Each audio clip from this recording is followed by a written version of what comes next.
사순절이 다음 주간, 고난주간 한 주간을 남겨둔 오늘 마지막 날입니다. 주일을 빼고 34일 여정을 우리가 오늘까지 지나왔습니다. 다음 주간은 고난주간 특별 새벽 무릎으로 한 주간을 지나게 되어집니다. 제가 12월에 기도원에서 고난주간을 앞둔 고난주간을 위한 특별 새벽 무릎 말씀을 석 달 전에 12월 달에 기도원 들어가서 기도할 때 근본에는 부활을 향해 가는 마음으로 부활의 목격자들에 대한 복음서의 말씀을 6군데에 상고하기 위해서 설교를 준비하고 나왔었습니다. 오늘은 이제 그간에 우리의 마가복음을 중심으로 예수님의 행적을 밟아왔는데 사실은 이제 이 교재를 중심으로 이 교재가 우리 교단 출판사에서 나온 건데 여기 보면 뭐 손바닥만한 내용이에요. 그래서 뭐 이 내용을 근간으로 해서 제가 한 서너 배 정도 내용을 덧붙여서 여러분들에게 새벽마다 설교를 했고요. 여기 찬송도 나오고 말씀 본문도 나오고 심지어 제가 시작 기도도 여기 길 위의 기도라고 해가지고 아주 짤막하게 간단한 기도가 나와요. 그럼 이 기도에다가 제가 몇 문장 더 붙여서 시작 기도도 이거에 근거해서 해왔습니다. 그래서 제가 이 말씀을 드리는 이유는 이제 오늘 헌금에 대한 얘기를 읽었는데 목사가 또 헌금 얘기하나 보다 이런 생각할까 봐 변명하느라고 오늘 34일째 주제 말씀 본문 말씀이 바로 오늘 읽은 그 말씀을 여기서 제시해주고 여기서 말씀해주고 있는 내용을 근간으로 말씀을 드리는 거다 하는 변명을 하려고 제가 여러분들에게 이 얘기를 합니다. 참 좋은 교재를 잘 만들어 주어서 우리가 지난 34일 동안 이 교재를 중심으로 제가 필리핀 갔을 때도 우리 부교육자들이 똑같이 이 본문 이 내용을 중심으로 해서 여러분들에게 말씀을 들려주셨을 거예요. 자, 오늘 본문에 보니까 예수님이 성전에서 사람들이 헌금하는 모습을 보셨어요. 헌금함을 맞대고 앉아서 사람들이 헌금함에 돈 넣는 거를 다 보셨다는 거예요. 부자들을 보니까 아주 큰 소리를 내면서 사람들 앞에 서서 아주 당당하게 그때는 거의 다 금화나 은하나 또는 일반 동전이나 이게 다 돈을 넣을 때 따락따락 소리가 나잖아요. 그렇죠? 그러니까 많이 넣는 사람들은 그 앞에 서서 아마 소리를 즐기지 않았겠나. 또 금화가 떨어지는 소리나 그냥 동전이 떨어지는 소리하고 아마 소리도 달라서 부자들은 그 소리를 큰 소리를 내면서 헌금을 했을 거라는 거예요. 큰 헌금을 했겠지요. 또 앞에서 예수님이 딱 보고 있으니까 얼마나 더 어깨를 으쓱해가며 헌금을 했겠어요. 근데 가난한 가부는 2렙돈을 헌금했다는 거예요. 당시 이 2렙돈은 노동자 하루 임금 한 데나리온의 64분의 1 정도. 오늘날로 환산하면 오늘날 예를 들어서 하루 노동자의 임금이 6만 원이다. 계산하기 쉽게 6만 원 정도다. 아니면 6만 4천 원 정도다 하면은 그러면 얼마가 되겠어요? 2렙돈이라고 하면 1,000원이에요. 1,000원. 물론 가치에 따라서 시대적 가치에 따라 1,000원의 가치가 높은 때도 있었습니다. 우리도 옛날에 1,000원의 가치가 높을 때가 있었죠. 그때는 동전 헌금들도 많이 했어요. 지금은 동전 헌금하는 사람들 어른들 중엔 거의 없죠. 예? 근데 옛날에는 동전 헌금도 많이 했어요. 그래서 옛날에 헌금 바구니가 딱 돌아가면은 이 동전 헌금을 하는 분들은 헌금 바구니 안에다 손을 깊이 넣어요. 왜 깊이 넣을까요? 소리 안 나게 하려고. 예, 그래서 옛날에는 헌금할 때 손을 깊이 넣으면 그 사람은 동전 헌금하는 거다. 예, 그런 얘기들을 옛날에 했었어요. 예, 바로 그런 1,000원 헌금을 지금 드린 거예요. 그런데 여러분, 액수로 보면 부자들의 헌금이 당연히 큰 것이지요. 하지만 오늘 예수님은 풍족한 중에 일부를 드리는 그 헌금보다 작지만 가진 것 전부를 헌금한 이 과부의 헌금이 더 크다. 특별히 제자들을 불러서, 여기 보시면 43절에 제자들을 불러서 제자들에게 특별히 그 헌금 교육을 시키고 있는 거예요. 저는 예수님의 이 인정을 저도 똑같이 인정을 합니다. 저도 그렇게 생각을 해요. 헌금은 절대 금액이 중요하지 않아요. 정직과 정성이 중요합니다. 보이는 사람을 향함이 아니라 보이지 않는 하나님, 그러나 다 보고 계시는 하나님을 향해 드리는 예물이어야 하는 거예요. 그래서 하나님이 보실 때 또 내 신앙 양심에 있어서 정말 정확하고 최선을 다하는 그런 물질을 정성을 다해 드려야 되는 거예요. 저는 자녀의 신앙 교육에 있어서 으뜸은 헌금 생활입니다. 우리 집은 그래서 다른 신앙 교육도 많이 하지만 제일 중요한 것은 이 아이들의 헌금 생활 교육을 우선으로 해요. 저희 아이들은 그래서 다 자랑이 아니고 자랑할 것도 없지만 아르바이트를 해서 버는 돈, 그런 돈도 헌금을 할 때 자기들이 번 것보다 더해요. 항상 11조를 항상 더하고 헌금 생활을 더하도록, 절기 헌금도 정성을 다하도록 전 자식들에게 지금부터 그걸 교육을 합니다. 아주 기가 닳도록 교육을 하고 제가 액수도 다 확인을 해요. 근데 제가 흐뭇하게 늘 웃습니다. 왜? 자기들이 번 것보다 더하니까. 아, 내가 잘 가르치고 있구나 하는 생각을 하게 됩니다. 왜 그러느냐? 신앙이 하나님께 대한 전적 신뢰요, 하나님의 말씀에 대한 순종이라고 하면 헌금은 그 신앙의 바로미터다. 이분이 이걸 아주 잘 적어놨더라고요. 저도 그렇게 생각하거든요. 헌금은 우리의 신앙을 가늠하는 기준이라는 거예요. 헌금하는 헌금 생활을 보면 믿음이 있는지 없는지, 모양만의 믿음인지 정말 진실한 믿음인지 알 수 있다는 거예요. 그걸 목사가 하는 게 중요한 게 아니라 하나님이 보실 때, 야, 저놈 참 믿음이 있네, 없네. 그럼 뭘로 가늠하느냐? 정직이 있느냐, 정성이 있느냐. 하나님 그걸 가지고 가늠하신다는 거예요. 하나님께서 우리에게 생명을 주셨고 온전히 우리의 주인이시며 우리의 삶을 책임져 주실 것을 믿는다고 하면 헌금하는 일은 당연한 일이 되고 기쁨과 감사가 되고 그래서 풍성한 것이 너무나 당연한 거예요.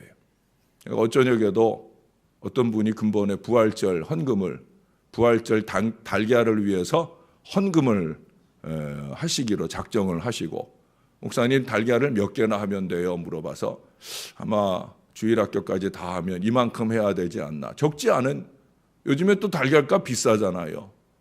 예? 적지 않아서 제가 걱정스럽게, 아이고 이거 너무 부담돼서 어떻게 해요 했더니 즐거워요 그러더라고요. 헌금 정신을 아는 거죠. 즐겁게 헌금한가. 제가 젊은 사람이면 안 안아줬는데 연세 드신 분이라 내가 안아줬어요.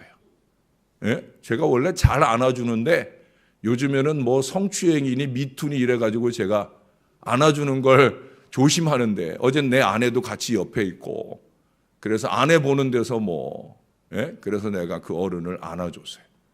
헌금 정신을 아는 거예요. 여기 오늘 이 과부는 생존의 위협을 무릅쓰고 자신이 가진 것 전부를 모두 하나님께 드림으로 하나님을 전적으로 의지하는 거예요. 하나님께 다 드리는 건 뭐예요? 그 다음은 하나님이 책임져 주세요. 나 과부 인생이나 내 자식들 생계나 하나님 책임지세요.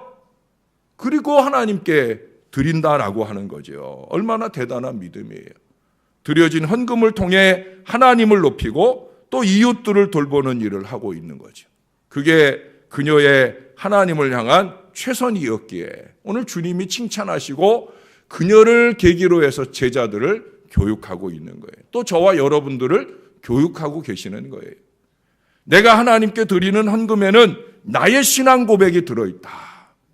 여러분 이걸 꼭 기억하셔요. 내가 드리는 헌금이 곧 나의 믿음이다. 나의 신앙 고백이다. 이게 그냥 돈이 아니잖아요. 최고 어른 되신 하나님, 우리 하나님을 향한 효도고 사랑입니다. 죄송한 얘기를 좀 할 텐데 전 우리 교우들의 헌금 생활 중에 제일 이해 안 되는 부분이 절기헌금이에요. 다른 헌금 11조도 참 이해가 잘 안 되고 그중에서도 이 절기헌금이 참 이해가 안 돼요. 참 인색해요.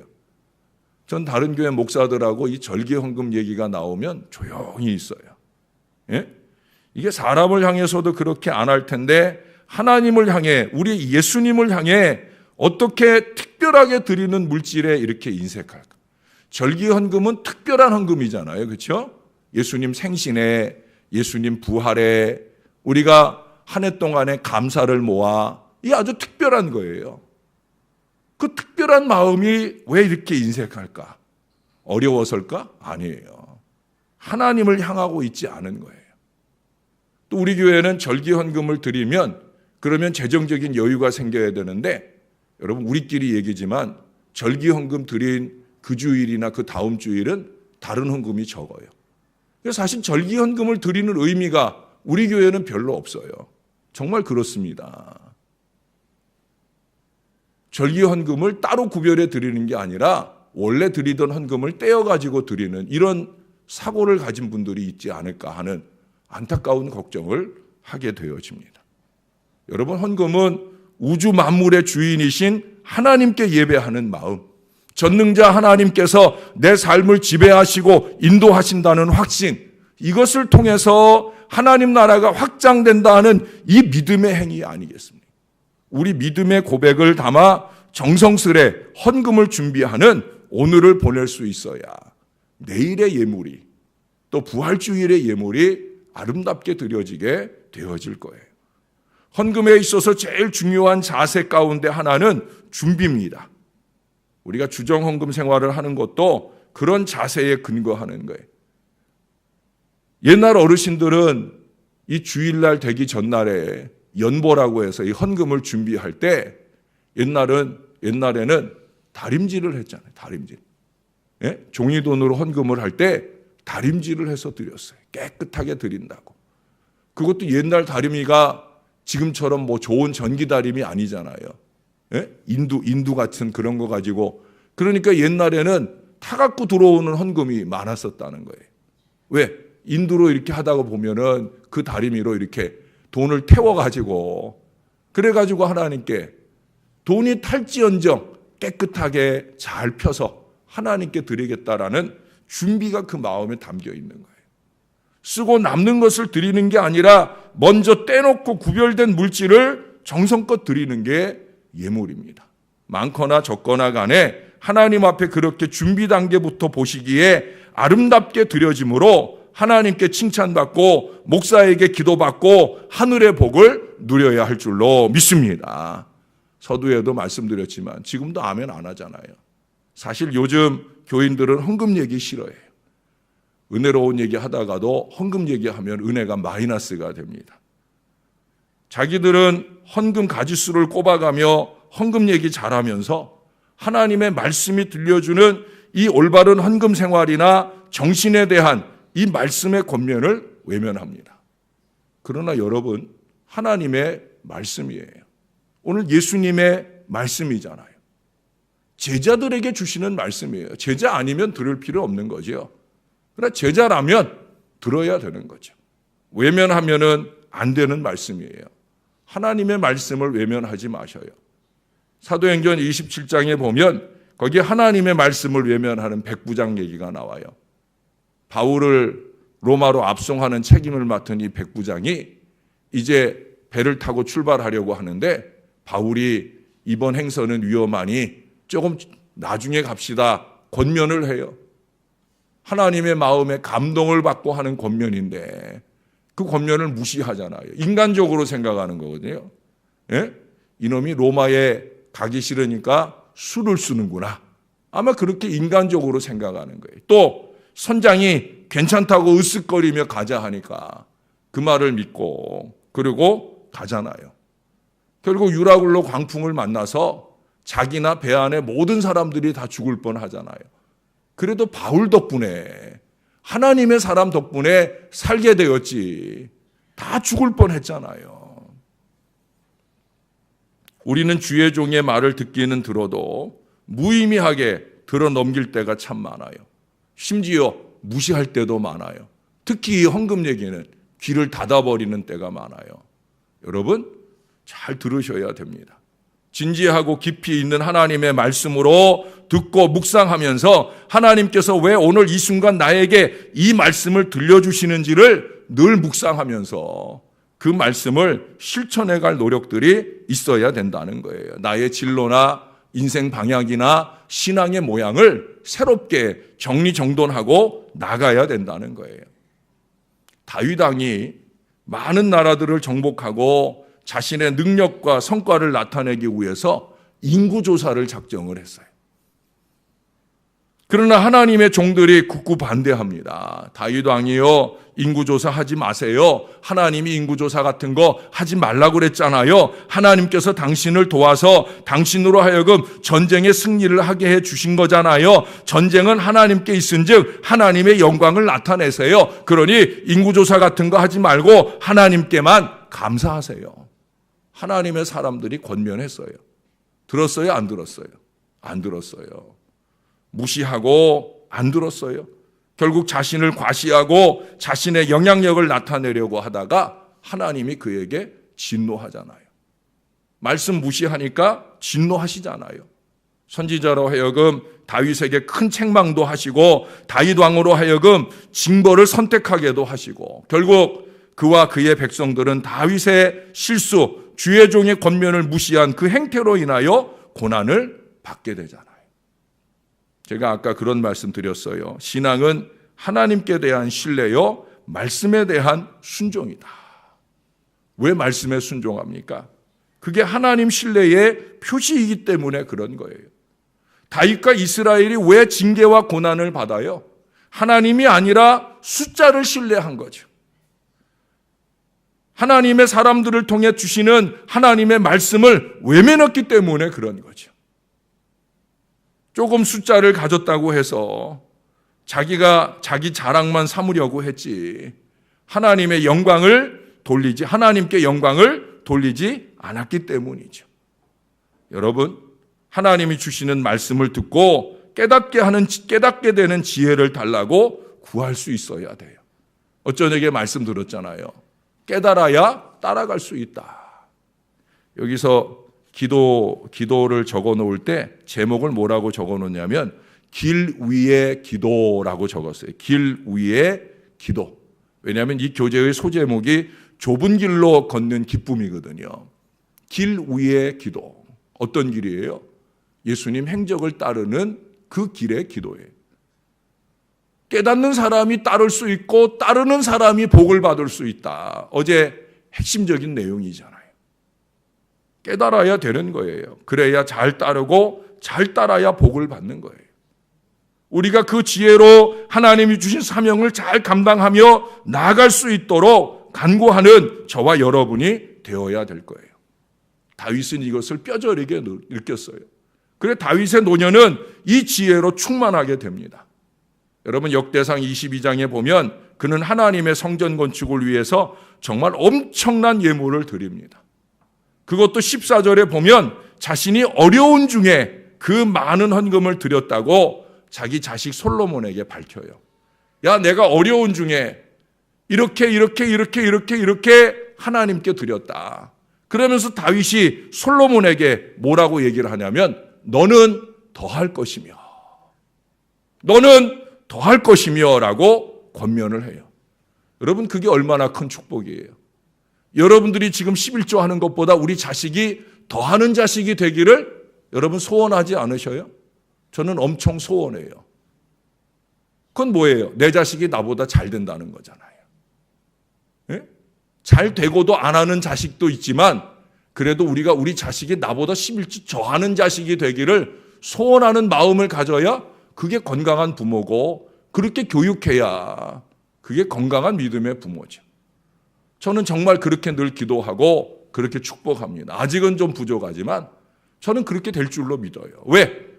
애들이 헌금 생활을 제대로 하니까 하나님이 반드시 더 받으시려고도 아마 잘 되게 하실 거다. 예? 그렇게 믿어요. 이게 남의 자식 얘기니까 아멘도 안 해. 예?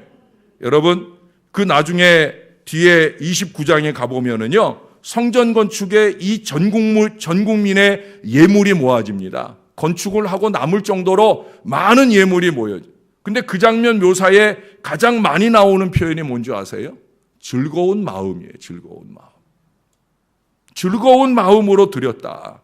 그 이유를 또 14절에 29장 14절에 적고 있는데 뭐라고 말씀하냐면 모든 것이 주께로 말미암아 싸우니 우리가 주께로부터 받은 것으로 주께 드릴 뿐이니이다.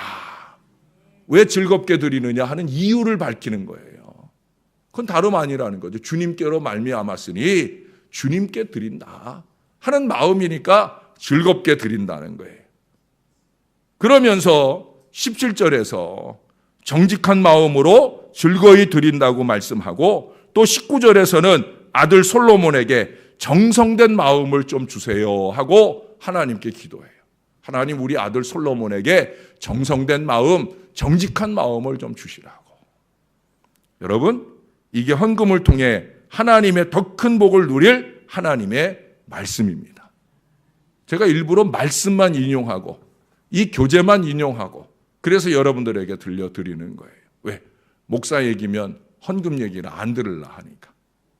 사랑하는 여러분, 우리와 우리 자손들이 세 가지, 헌금에 있어서 세 가지, 정직하게, 정성되게, 즐거운 마음으로 그렇게 헌금 생활을 잘해서 어제보다 오늘도 좋지만 오늘보다 내일은 더 좋은 그런 믿음의 축복을 많이 누리시게 되기를 예수님의 이름으로 간절히 축원합니다. 기도하겠습니다. 참 좋으신 아버지 하나님, 오늘도 주의 말씀을 받고 갑니다. 교제에 의해서 34일 여정을 한결같이 걸어온 걸음에 동행해 주신 이 모든 주의 자녀들을 축복해 주옵소서. 새벽마다 깨어나 주님과 함께 주님의 길을, 그 길이 좁고 힘든 길이지만 주님을 따라가는 길이기에 믿음으로 따라온 이 걸음들을 주님께서 기억하시고 축복해 주옵소서. 사순절이 오는지 마는지, 예수님이 고난을 받는지 마는지 아무 생각 없이 지내는 교인들이 많은 시대에 우리는 주님의 고난을 한 번만이라도, 아니 그 이상이라도 가슴에 새기고 그 행적을 따라가려는 믿음으로 사는 이 주의 자녀들에게 우리 주님이 고난 후에 3일 만에 부활의 영광으로 관을 쓰신 것처럼 이 백성들도 주님을 따름이 주님께 복이 되는 그 놀라운 은혜를 누리며 살아가게 하여 주시옵소서. 이 기간에 이제 오늘 마지막 받은 말씀으로 헌금 생활의 얘기를 들었습니다. 하나님, 다른 거 다 잊어버리더라도 정직하게, 정성되게, 즐거운 마음으로 그렇게 헌금 생활하는 건강한 믿음의 자녀들이 되게 하여 주옵소서. 우리보다 우리의 자손들이 더 할 것이며 라는 이 말씀의 축복을 누리는 자녀들이 되게 하여 주옵소서. 신월제일교회가 지금보다 다음 세대의 희망을 볼 수 있는 그런 교회로 우뚝 서게 하셔서 하나님께는 영광이 되고 대대로도 든든한 믿음의 재단을 이루어 하나님의 축복을 많이 받을 수 있도록 역사를 더하여 주시옵소서. 감사합니다. 다음 한 주간, 고난주간 주님과 더 깊이 고난의 은혜를 생각해보며 부활의 영광을 향해 힘있는 걸음으로 새벽마다 잘 깨어날 수 있도록 우리를 붙들어 주시옵소서. 예수님의 이름으로 기도합니다. 아멘.